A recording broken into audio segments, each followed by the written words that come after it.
Welcome everyone to another episode of Marketing Hops, where we will be sharing pints and perspectives on all things in the B2B sales and marketing landscape. Excited today to have on this episode Gargi, who has incredible experience going from way back in the day, Louis Vuitton, into cybersecurity, into FinTech and beyond.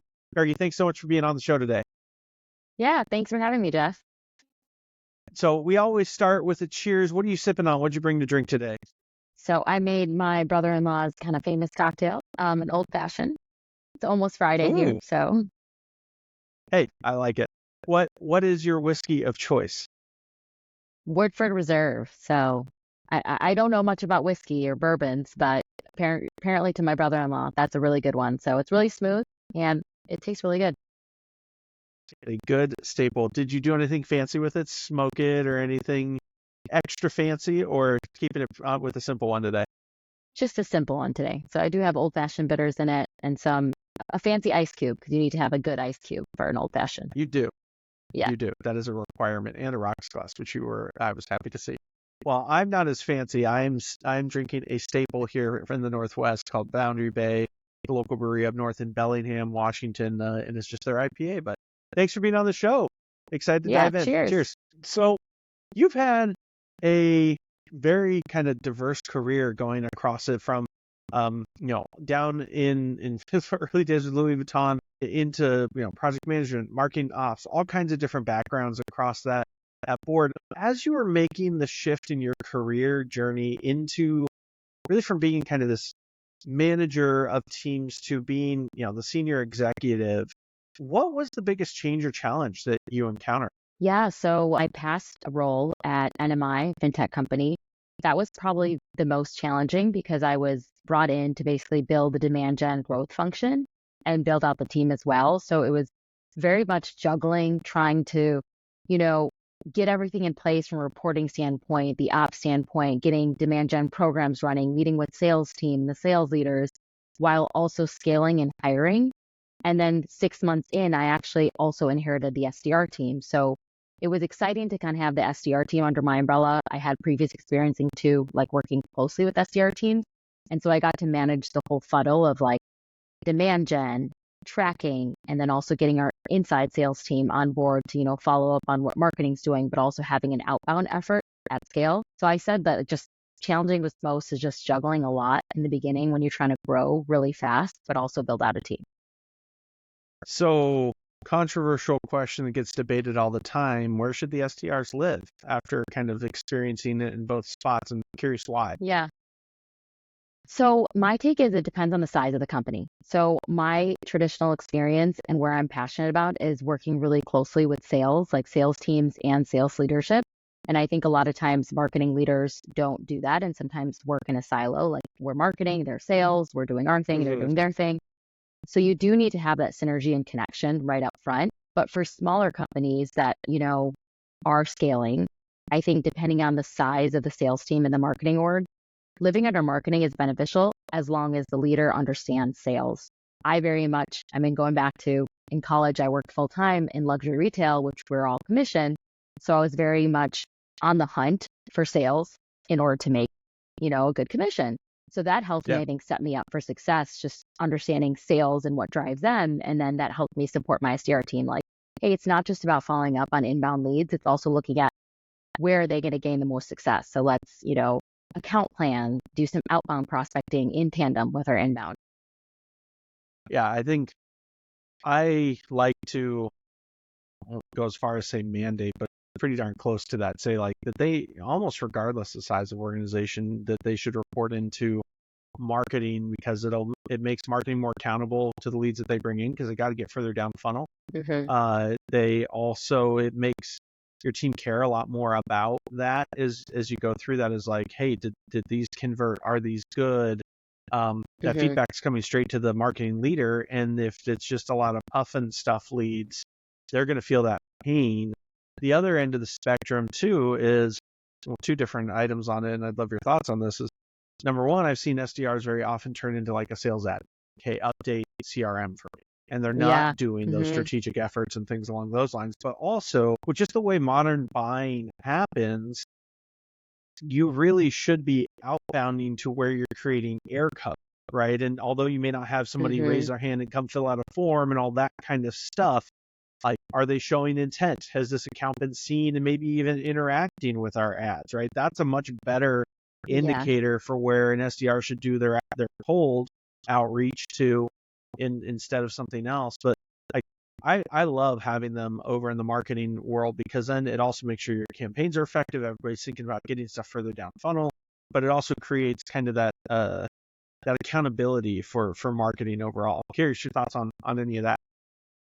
Yeah, I definitely agree. I mean, you nailed it with saying just looking at intent. So that just reminded me, I'm very biased, but my email automation platform of choice is Marketo, just because they actually have a feature where you can see, website visits. So I used to create reports for an SDR team to look at, hey, which prospects, like they didn't fill out a form, but they visited like 10 pages. How can you be conscious of how you're reaching out and tailor your content and your email strategy towards what they were visiting on our site? So I completely agree. I think it's very much a positive in that side, because it also helps marketing learn what's working for sales and what's not, versus living in a silo and saying, hey, we generate 100 leads, nothing happened with them, like pointing fingers. But when you're pointing fingers at yourself, you're like, nothing happened. I need to figure out what's happening. Yeah, we're in this interesting time in the concept of intent data as you go through. But what you hit on was like I think a lot of people refer to it as first party intent, right? It's captured on my site. I see all that kind of stuff, right? They visited my website. I remember early days when we cookie devices that came, you could see it was, Jane Smith looked at these 16 pages and whatnot. You had to prime your sales team to say, hey, don't call and say, hey, I saw you were looking at all these kinds of pages, but you can completely tailor your outreach, your conversation to what they're showing interest in as you go through that. You mentioned Marketo there. So I always like to ask this question of everybody. Like, everybody's got their favorite kind of 2-3 items in their tech stack, sales and marketing. What are your two or three? Is Marketo one of them? Does it make that top list? Yes, I definitely would say Marketo. I've worked with HubSpot and then Pardot extensively.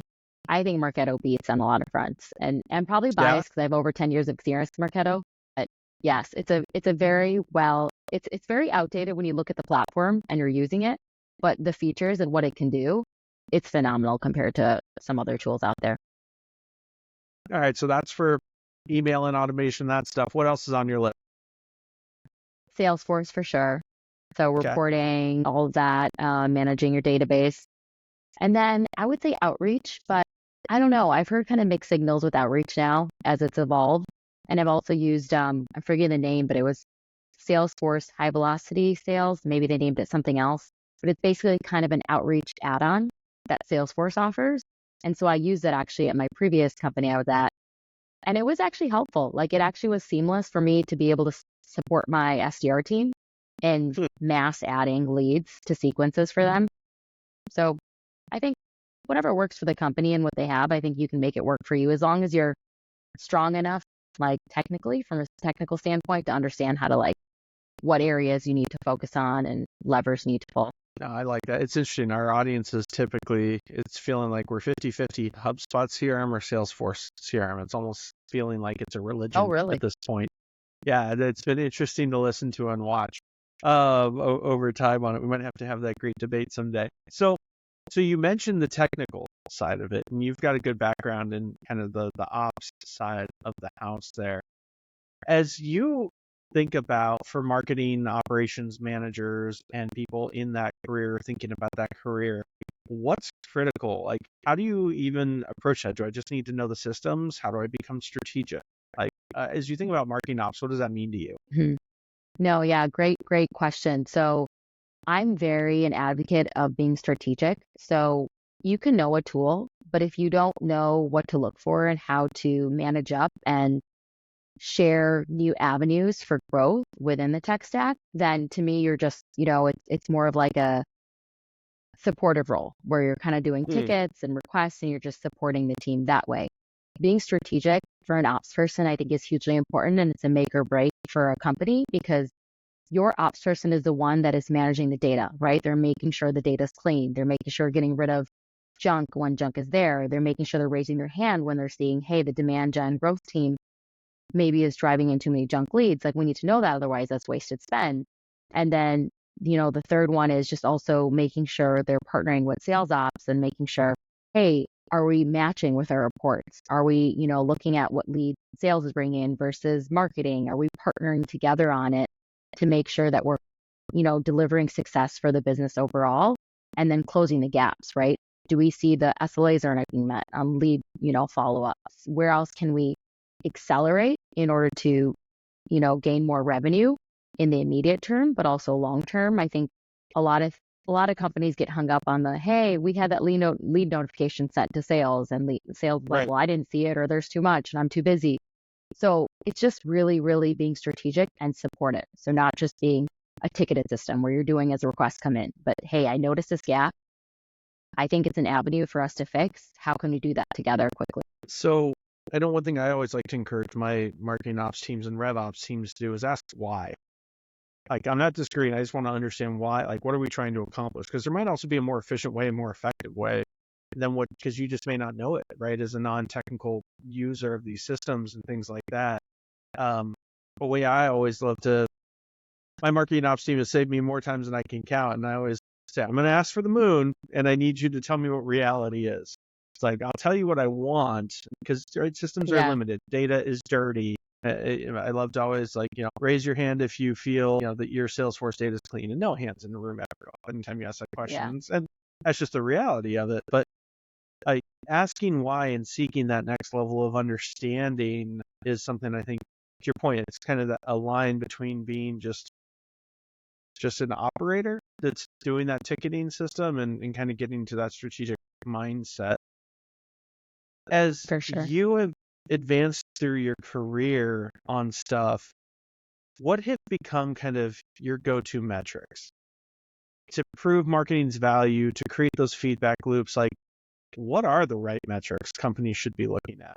Yeah. So, I mean, there's obviously your base metrics, and then there's also, depending on what type of company you are, right? Like, what metrics specific to your company that you want to measure on a week-to-week basis, depending on the gaps you're seeing.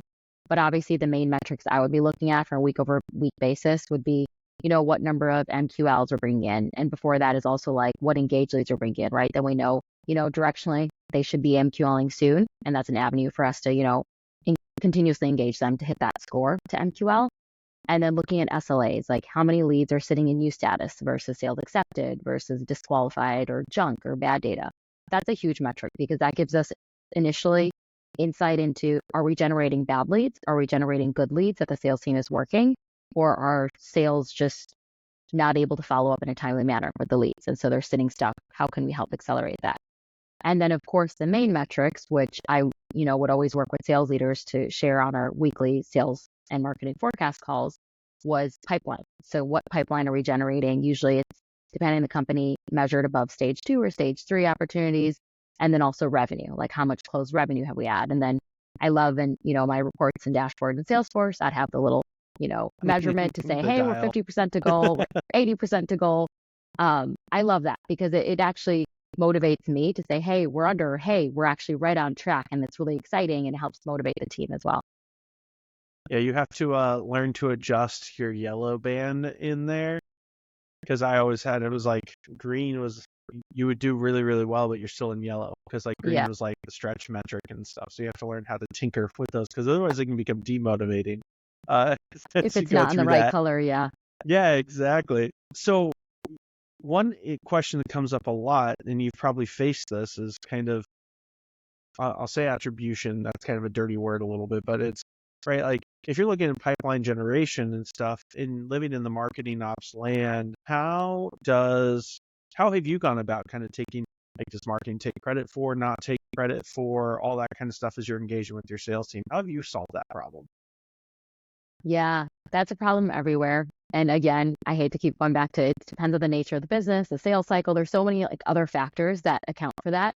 But I think you just need to align with sales. So align with sales leadership, saying, share a plan, saying if our, sales cycle is long, it's 6 to 9 months, etc.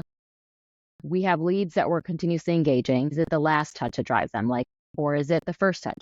I truly don't believe in lead source as actually the attribution that should get the credit, only because now in this day and age, we have Zoom Info, we have what I think Apollo, there's all these other companies that you can extract data from, right? And then we're Yep. uploading it to our database. So to me, that's fair game. It's sales and marketing because we are agreeing that these are the accounts we want to go after. These are the contacts within those accounts. Now, who's going to be engaging them and driving them to actually schedule a meeting? And that's who should get the credit. So I do believe it is last touch as long as it's set up correctly and as long as it's like an actual engagement, not just an email open. I've also seen that as companies. And I'm like, no. They open an email. That's not marketing driven at all by any means. I always find it tricky because if you do, like, doing weighted attribution is always hard. There's not an easy motion on it, but last touch can also be tricky because then you're not giving credit to all the things that impacted upstream and right, all those elements as well. I have yet to hear a great answer on this, and I think it's something to your comment, it's a problem everywhere as you go through that. One of the better ones that I've heard is kind of in the account-based world is sales and marketing agree on a set of accounts for the quarter, for the half, whatever it is. And you measure account engagement, right? Because you know they're going to be seeing programmatic ads and you're targeting a buying group. It's not just one person. And so you start mapping all these things out. And the fundamental question is the sales and marketing team effectively engaging these accounts? How many of them are taking the actions we want them to, right? Visiting our website, responding to our emails, attending meetings. And it's viewed as a holistic metric, not a marketing versus sales one. For sure, yes.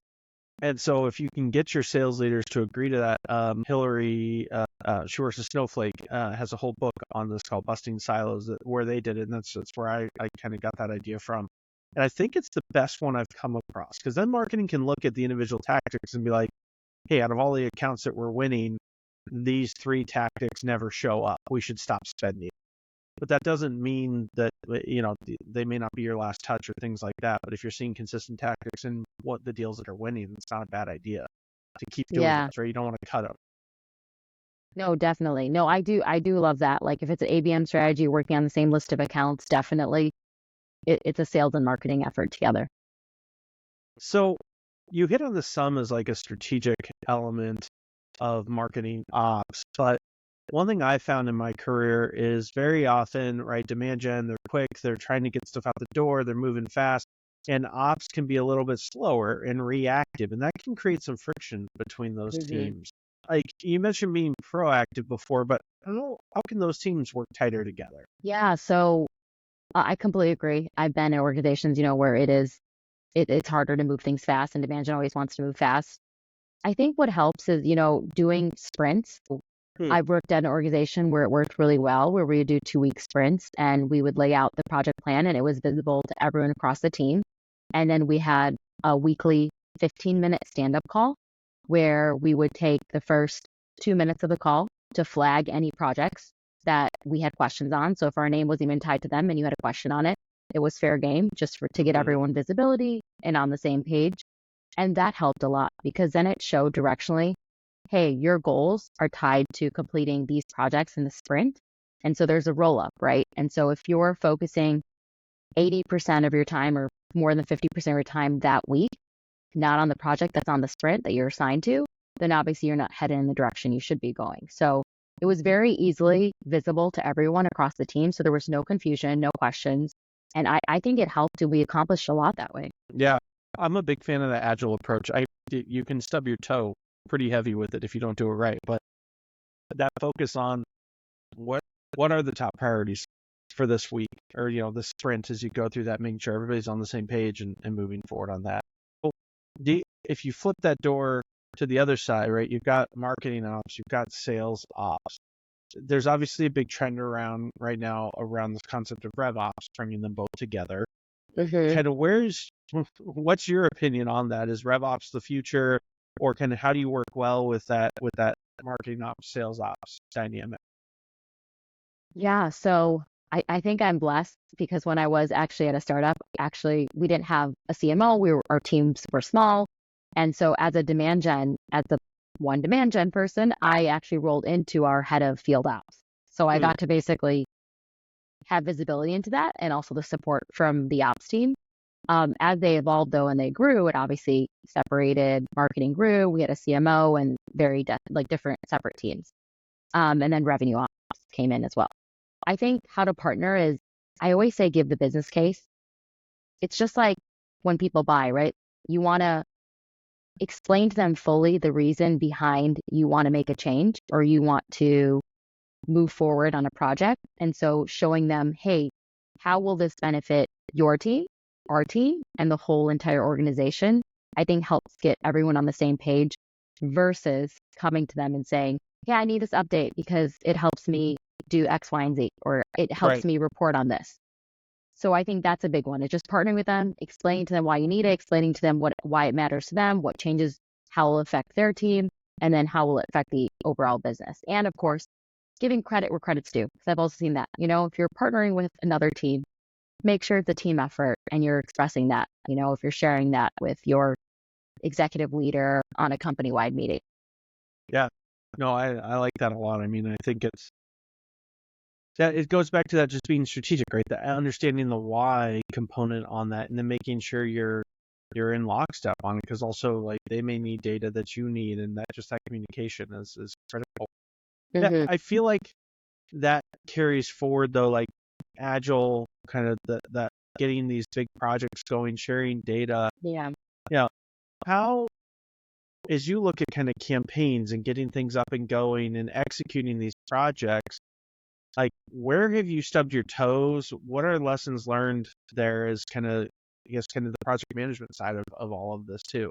Yeah. I mean, trying to do too much at once, especially Yeah. when we all have been there, I'm sure. You're nearing end of quarter and you're trying to gain immediate pipeline, but also keep your, future pipeline and programs running. So it's being realistic on expectations, like, hey, I can't do it all. And I'm a yes person where I've grown and learned from that.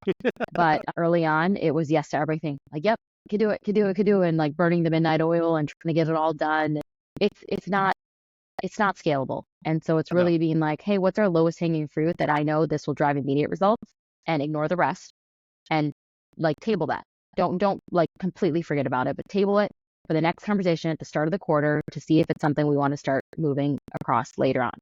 And then asking for support too, even if it's an event marketer or someone on your team that has nothing to do with ops or demand gen or doesn't know much or whatever it is, like being able to ask for support and help and taking people under your wing. I think I've been at companies where everyone's willing to learn, and that's great, right? It's not part of their job, but if they have the bandwidth and they're raising their hand like, hey, if you need support, I'm ready to help.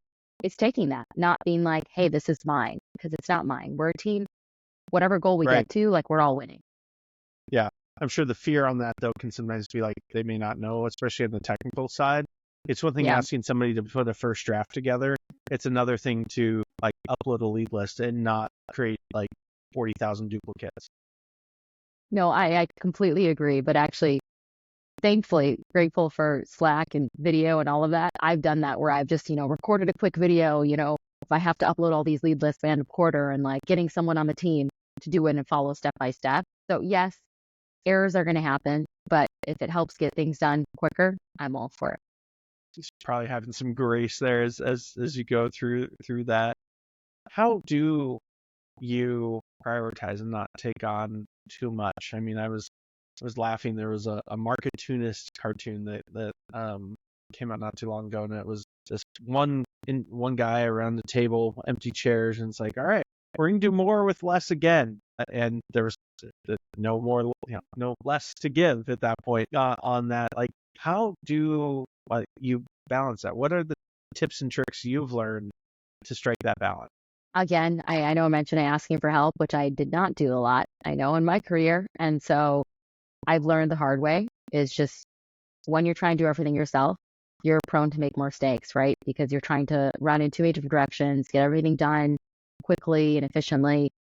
So asking for help for sure, but also, raising your hand where, sharing with your leader, hey, these are all the things on my plate. Realistically, cannot get everything done. And then advising and sharing, hey, I think if we focus on these areas, these are the biggest needle movers, and explaining why. and then just getting agreement saying, do you agree? And more than likely, if you give the explanation and explain why, you know, leaders or executive team will be like, that makes sense. Yeah, table that. We trust you're going to do what's going to move the needle forward immediately, and then we can focus on that later on. Any tips if your leader doesn't agree and just says we got to find a way to get it all done? I mean, asking for resources, but I've also been there where you don't have resources. That's an avenue, asking for resources and help. I've been blessed, I guess. I've had supportive leaders, or before, obviously, I've just gotten it done. I like a good challenge. So personally, I like the dopamine where I like to just move fast and get things done and see things move forward. But not healthy all the time. But sometimes you'll have those busy seasons. That's fair. I think one is that I don't see a lot of people often do is directly ask the leader for help. Like, okay, like to get this done, can you take on this, this, and this? And I can help advise and whatnot. But like, there's just not enough hours in the day, right? And at the end of it, and when it lands on their plate, they may change their tune a little bit as to what's priority, as opposed to you just having to work really, really hard too. Yeah, no, that's for one sure. tip Yeah. I've picked up is like if the team or others aren't around or available, it's like try to flip it to them, and they may adjust how important certain things are. Yeah. No, very true. That's a good idea. So I want to dive a little into kind of some of the modern era of marketing. The term modern marketer gets thrown around a lot. What does that mean to you? What is the modern marketer in this current age? Yeah, so modern marketer. I mean, I think we all know the influencer space for marketing and, thought leaders. That's one of the areas. But a modern marketer is someone that's keeping up with trends and what's happening in the markets. Right now, obviously all companies are trying to do more with less. And I know it's a cliche that's said everywhere, but it's like you're cutting budgets, you're cutting resources. Like, what can you do? And you still got to hit your revenue goals. The modern marketer is someone who thinks outside of the box, is creative, is willing to get on. I mean, we're on a video. We're like, hey, we need to be scrappy. Can you get on a video, record yourself to talk about this product release or talk about this, right? That's, I think, a modern marketer, someone who's willing to just get their hands dirty, even if it's not something they're an expert at, test it out and just see, is this going to move the needle forward? Because we really need to do more organically by sharing the brand voice, the brand, like products and features, but like more of a human side connection versus, I mean, old demand gen tactics don't always work now, right? I do manage, paid digital for my clients, but I'm kind of in the sense of, I don't think we should put all of our dollars in that bucket because it's not the thing that's going to move the needle forward like it did years ago. Right. No, I think it's a good call out. Like the modern marketers, as I know, I call them curious. They want to learn, they want to tinker, they're looking at other stuff, getting ideas. Like if you're not signed up for like the marketing brew or morning brew, and you're not looking for if you're not following thought leaders in the space and attending their webinars and seeing what's top of mind for them, or in your own community, like there's tons of communities, like there's product marketing communities and there's content communities and all these things. Like you need to be curious so that you can bring those ideas. Hey, I saw this thing that if we tweak it this way, it might work for us, et cetera, along those. I like that. It's not necessarily a skill set of like, you have to be the best at Gen AI. It's like, no, you need to like be curious and be able to stretch yourself and kind of, I don't know, think outside the box. I think that's a much better way to frame it. Yeah, exactly. And you bring up a good point though, communities and being curious. Like I've always, I mean, I do love marketing. I love learning is actually a big thing. And I think that's causes me to be curious too and learn new things and test new things. But being a part of communities and, there's so much content on LinkedIn, so scrolling LinkedIn, saving things for later, like just reading up on trends that are happening and being involved in your community. So I'm a member of Pavilion, just, sometimes going through the Slack groups and everything and seeing what's out there and connecting with other folks that are doing something similar or asking for feedback. That is so important, which I know a lot of, people maybe focus on, yes, being an expert in one area. And it's like, no, you have to diversify yourself because that's how you're going to connect the whole picture, right? No matter what role you're in, marketing ops or just demand gen, I think having the ability to connect the whole picture and see the whole, like how it all aligns together is super important because it helps you be better at your job. I'm going to not do well with this metaphor, but it's essentially, all the blindfolded people touching different parts of the elephant. Like you have to step back and actually see that it's an elephant to understand it. And that's kind of an interesting perspective is you can understand what your cog in the wheel does, but you need to understand what the wheel does because that will help your cog work better and understand that maybe it should be touching other parts of the business and things like that to help drive it forward. And I think that's one of those big things as people move up in the ranks in their careers and as they progress into kind of executive roles is getting that broader picture, right? If you're just staying in your world, and honestly, there are some people that's what they want to do. They want to be that individual contributor that is the best HubSpot email person in the world, and that's great. But then you've created a ceiling kind of for yourself as you go through that. And if you want to become a CMO, if you want to become an executive someday, you're going to have to stretch outside of that bubble. And so that desire for learning, I'd be curious your thoughts on this, is I found it is really hard to teach that. Someone either kind of has it or they don't. And I'm curious your take on that.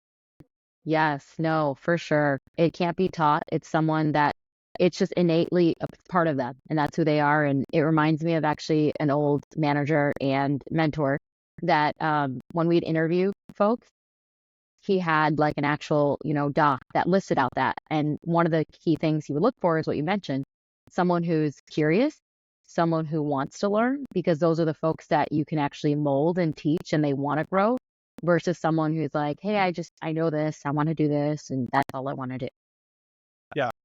Yeah, it's a fun interview question that I love to throw. I was like, what's one of the last things you learned or taught yourself? And like, I'm looking around me at this table right now, and my iPad's on my piano because I'm reteaching myself piano because I didn't listen to my parents and stay up with it as a kid, and now I regret that decision. I've got at least 3 books around me that I'm, consuming right now, and so they're all over the spectrum as you go through that. But it's a good interview question. It's kind of what's one of the last things you learned or taught yourself or did to kind of stretch yourself. It doesn't have to be work related. It can be anything. I know. Yeah, I agree. But something as you go through that. So you mentioned mentors. I know mentors were a really big part of my career in shaping me. How did you go about getting a mentor and what impact have they had on you and your career? Yeah, so I've been very blessed since I started my career in marketing. I've had a great mentor that would push me to get out of my comfort zone and do more things and learn. And she was very great at, hand holding. It was my first job. She was very patient with me and very much was very supportive. And then from there on, I mean, there was also some not so great mentors, but throughout my career, then I would say at my last 2 companies, one of them I had a few great mentors. So both were my managers because I did move teams, but both were very good at teaching me different areas. So I learned so much that if I never got the opportunity to work there and with them, I don't think I'd be able to do what I'm doing now. So it's crazy. Like I think about at the time I was on the fence if I wanted to take the job or not. It was a startup, it was long hours, and I had a small child at home. But if I hadn't taken it, like it's like the butterfly effect. Your life trajectory kind of changes and it moves around. Mentors are hugely important, and because I had great mentors that brought me under their wing and taught me and were patient with me, I like to see that in my team. So anyone that I've hired, I've tried to help succeed in the sense of finding out what their career goals are, finding out, their personal goals as well, and then helping advocate for them, saying like pushing them, hey, your life is short, like do what you want to do. You want to learn this, do it. You want to do that. And so I still keep in contact with some folks that I've managed. And so I get so happy just seeing them happy where they're at if I hired them and they're still at the company and seeing them grow because it's nice. It's nice to see people happy and that you help kind of have a little bit a part of that in their journey. I think that's it. I'd be curious to take. I feel like people naturally become mentors, those who are going to do it, and you kind of have to capitalize on it and see that it's happening. Like formal mentorship programs rarely turn out that way. That organic ones kind of do, where someone genuinely cares about you. They genuinely want to see you succeed. Like I just got a ping this morning from somebody who's like, I don't want to brag, but yes, I do. Former employee of mine got recognized by their new CMO at a big company. It sent me the video of them reading about it. I was like, that's awesome. That makes me so happy and so proud. Right. And I am now their biggest champion. And if I can ever do anything for that person, refer them into a job, be a reference, it'd be a sounding board. Of course I'm going to do it. And that's the relationship you have. And I think that's a good call out as an employee and hopefully a mentee, is kind of find those senior leaders inside the company. Hopefully it's your manager, but I know not all managers are great. And you should be facilitating the conversation if they're not drawing it out of you of like, where do you want to be in 3 to 5 years? It's always a question I would ask my employees, and I didn't want it to necessarily be work related. And I also made it safe. Said your honest answer may not be here at this company. Like, what kind of job do you want to be doing? Are you managing people? Are you not? What does your personal life look like? And we would, to the extent they were willing to share on those details, we'd talk about it and we'd start to build a plan. And now I, as a leader, knew things to keep ideas out for. Like, oh, I heard this thing and so was looking for that kind of experience. I'm going to pull them into this project. And like, so now that you're able to start proactively pulling people into stuff as you go through that. And I think it's really good on your comment on the personal side too, though. I had one employee came out of the blue, and I didn't know what to do with it at the time, but we worked through, which was, they said they wanted to be married in 3 years. And I was like, oh, that's an interesting conversation to have in a quarterly review. All right. Like, looking for the, is HR hopping on this call now? Like, what's going on there? And it was like, well, obviously I can't help with that directly. I said, but what I can do is there are things around that you need to have time to go date. Okay? Like, so let's make a really conscious effort to make sure we've got a great balance for you, that you have time to do the things that are going to help you facilitate that. And that was a great, like, it was a very interesting conversation as a manager, but at the same time, it was like that trust level was there. And then I was able to be very conscious of it, of like, if I'm seeing them as like working too many hours, and I'm gonna be like, hey, you're never going to get married if you don't, find a way to pull back. But I'm going to be, but I can go in and be like, hey, I feel like you're not having a great rhythm right now on stuff. What are your priorities? Let's figure out how to pull back, because I don't like how much you work. Right. Like, and that's a very different conversation. Have you ever seen a formal mentor program like turned into that kind of, because it sounds like you've had some of those relationships that are good. And it just kind of happened organically for me. I'm curious your read. Yeah. I mean, I love the story you just shared, though. It's so nice that you made someone feel so comfortable that they were able to share that. And that's the goal, right? We're all humans at the end of the day, even if it's professional. So I love that.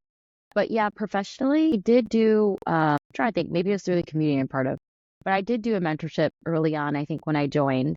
And there was one contact that I did mentor, and we'd have, I think it was bi-weekly or every 3 weeks, we'd have conversations. And then over time, I think it fizzled out because I think we both got busy and everything, but we're still connected on LinkedIn. But yeah, it was different. So I did try to learn about her personal life as well. And so it was great to have that, but nothing beats having that personal connection and professional connection when you work with someone, right? On a full-time basis. You're on meetings, those conversations you have in the beginning of a call before you're waiting for people to hop on, or you're one-on-one, you're getting to know them. I think that definitely helps. And then obviously in-person meetings or sales kickoff or go-to-market kickoff or anything like that help elevate the relationship and make you more comfortable with your mentor to then ask specific feedback too. Because I think feedback's a big one too, which I've asked my mentors in the past, and I mean still continue to as well when I need some straight up feedback.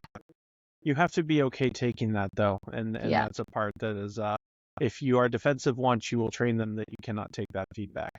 So I You got know to be for open sure. to it, even how uncomfortable that can get sometimes. All right, so we're getting close towards the end of our time here. I have two questions that I would love to get your take on. The first is kind of a fun one, which is we have all had these big ideas, crazy ideas that we've wanted to do and just have not been able to do yet. What's that one for you? Yes. So it's probably not that crazy now, just because how much social has evolved, like LinkedIn. But there was an organization I was at that sold software to government, and you know how government can be a little bit, a little bit too prim and proper, a little bit stuffy. But the people who work there are not. They're fun, they're funny, they like jokes, and so I had the idea of trying to explain how our software, we had multiple products, but how it alleviate their pain by sharing quick little stories on social and saying like, I can't remember the brand, but it's like, don't be like Bob, or like kind of like this solves your problem. Don't be like Bob, like get what you need and resolve the headache or something like that. So I remember writing an example and pitching it to some of our sales leaders, marketing leaders when I was on a call. And they liked it, but it was like my own, it was a big taking where I was like, that's evolving the brand, right? Like you're putting Yeah, something out there that could really mess it up. And so I didn't move forward with it, but it is one of those things that like now I feel like I would be more likely to do it. But this was a little bit, a few years back where I was a little bit more not comfortable taking the risk. I had a partner who they did call recording, and it was awesome. They would take the customer service call recordings, and we all know how those can be, and they animated them with like these ridiculous cartoonish Oh, characters, like animals, like hippos and things like that. And they removed any of the recording that gave away like personal information, but there were some doozies in there and funny ones, and like people being like, I know you can hear me. I'm not gonna push one. I know you're listening right now. All kinds of crazy. oh, But really? like those raw, authentic, like adding humor into like raw, authentic insights is something I Yeah, think a lot of us want to do. We all laugh at them, but I think a lot of us are afraid to do. So I think I definitely hear you on that one. I love that. So last question for you. If you had to go and give a junior marketer, your younger self, a piece of advice in today's context, right? Technologies have changed, all that good stuff. What would be that piece of career advice you'd give to them? I would say don't be afraid. I think a lot of my career, I was afraid to speak my mind and thoughts, right? Like my ideas. So nothing can go wrong, right? You share your thoughts and ideas. They can either get shot down or they can be great. Either way, you're not going to lose, but at least you'll feel like you tried and you're getting out of your comfort zone. So it was really hard for me to get out of my comfort zone early on. And going back to my mentors, I think a lot of them have helped me evolve into that. And just Mm, naturally, I think as I've grown and been in different organizations and roles, have helped me grow. But just don't be afraid. Your life's short, just too short. Be yourself, share your ideas. The worst thing you can do, nothing happens. yeah, they say no and they go with something else, but Yeah, at least you shared it. Because it might be that spark that could ignite a whole thing inside of an organization or a team. for sure. I love that. Well, thanks so much for being on the show today. Where can people find you if they want to get in touch, follow up, anything along those lines? Yeah, so LinkedIn, Gargi Potdar, find me. All right. Well, we'll make sure we drop that into the link as we go through that. Cheers. Thanks so much for being on the show today. And Yeah, it was a pleasure having you. yeah, thanks, Jeff. Enjoyed it.